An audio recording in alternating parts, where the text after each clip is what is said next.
Halo, balik lagi sama saya. Nah, kali ini kita akan mengetahui atau membahas, berdiskusi mengenai gimana sih cara menghitungnya. Kalau tadi udah mengerti penjelasannya gimana, volume penjualan kayak apa.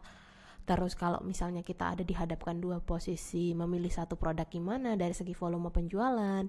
Nah, kali ini kita akan menghitung gimana sih cara menghitung volume penjualan. Nah, kalau kita berbicara cara menghitungnya, ada dua cara sebenarnya, dari segi unit maupun dari segi price atau segi salesnya. Cuman fokus kita ke unit dulu deh. The unit formula atau formula perhitungan volume penjualan dari segi banyaknya barang.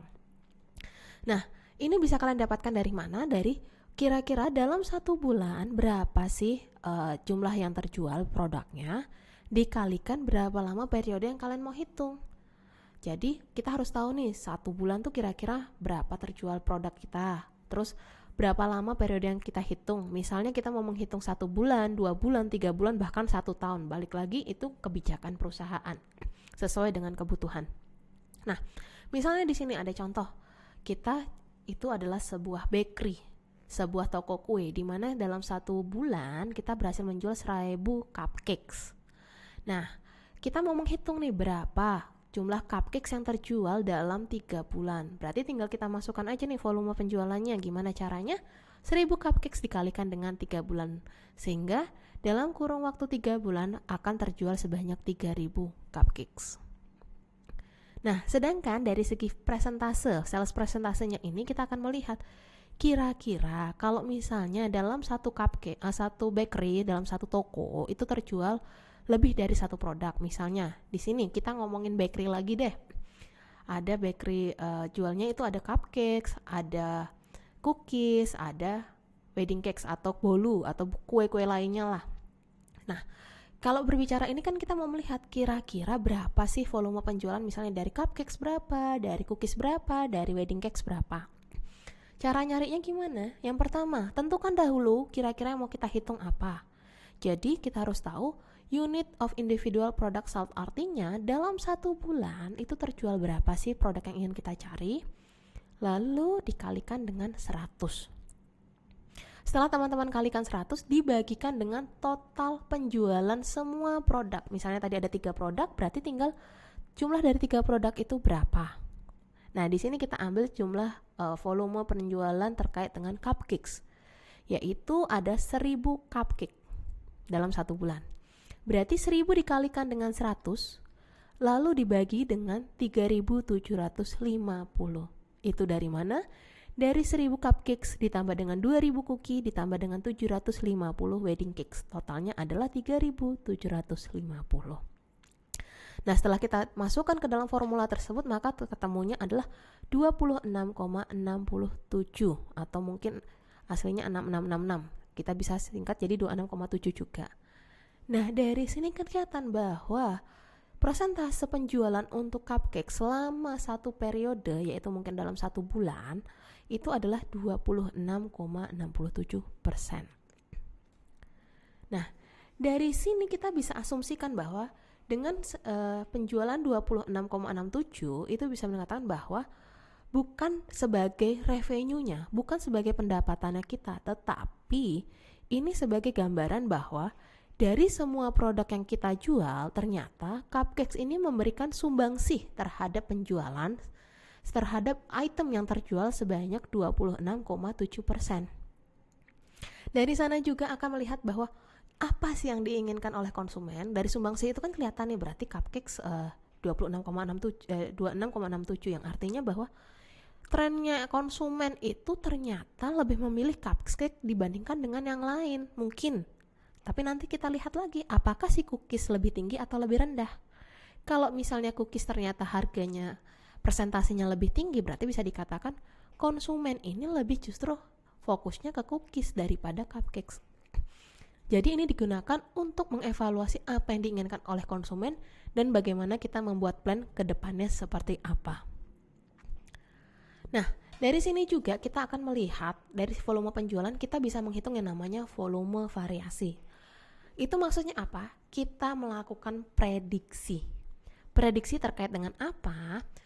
kira-kira dalam 1 bulan realita yang kita dapatkan dengan target yang kita inginkan itu sesuai atau tidak.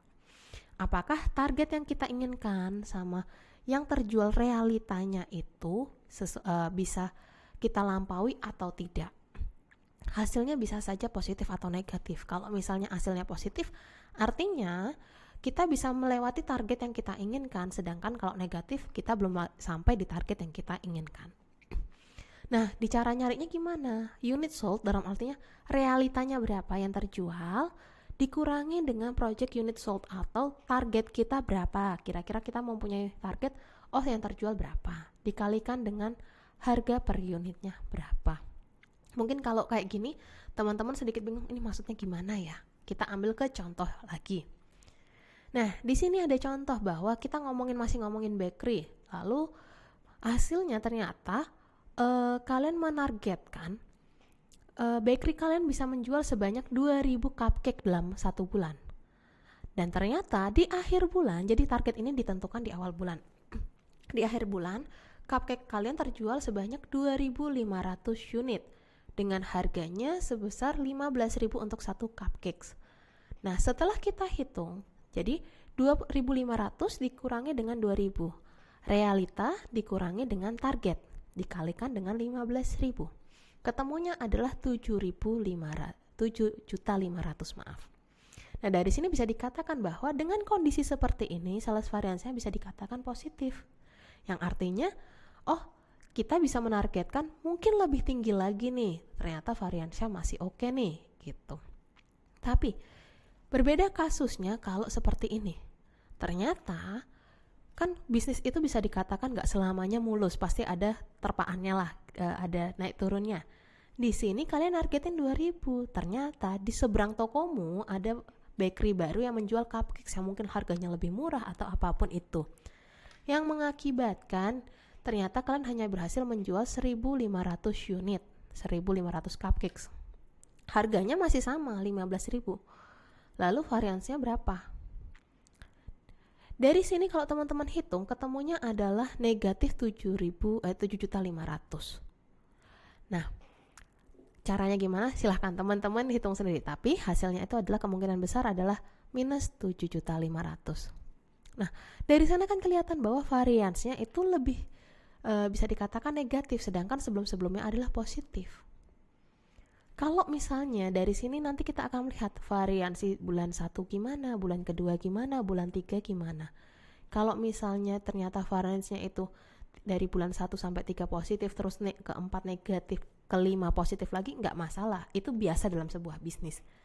Tapi yang perlu kalian pahami, kalau misalnya dari bulan 1 positif, bulan kedua negatif, ketiga negatif, keempat negatif, gitu, kelima negatif, terus mengalami negatif terus. Berarti kalian harus mulai melakukan yang namanya bebenah. Bebenah dari segi apa? Dari segi shifting produk, mungkin harusnya kalian gak jual cupcakes deh, jual yang lain karena yang diinginkan oleh konsumen mungkin yang lainnya. Atau mungkin dari segi harga, mungkin saja ternyata harga yang kalian tawarkan itu justru lebih rendah. Oleh karena itu penting sekali untuk mengetahui berapa volume penjualannya, berapa dalam satu periode, berapa persentase terkait dengan kontribusi produk kalian. Lalu kita melakukan sales variance. 3 hal tersebut ini akan melihat apakah produk kalian sesuai atau tidak, apakah bisa dikatakan trennya benar atau enggak, kita mengikuti tren atau tidak dari segi konsumen, dan apakah dari segi volume analisis kalian mengalami negatif atau tidak. Oke, sampai di sini dulu, nanti kita akan lanjut di bab selanjutnya. Terima kasih.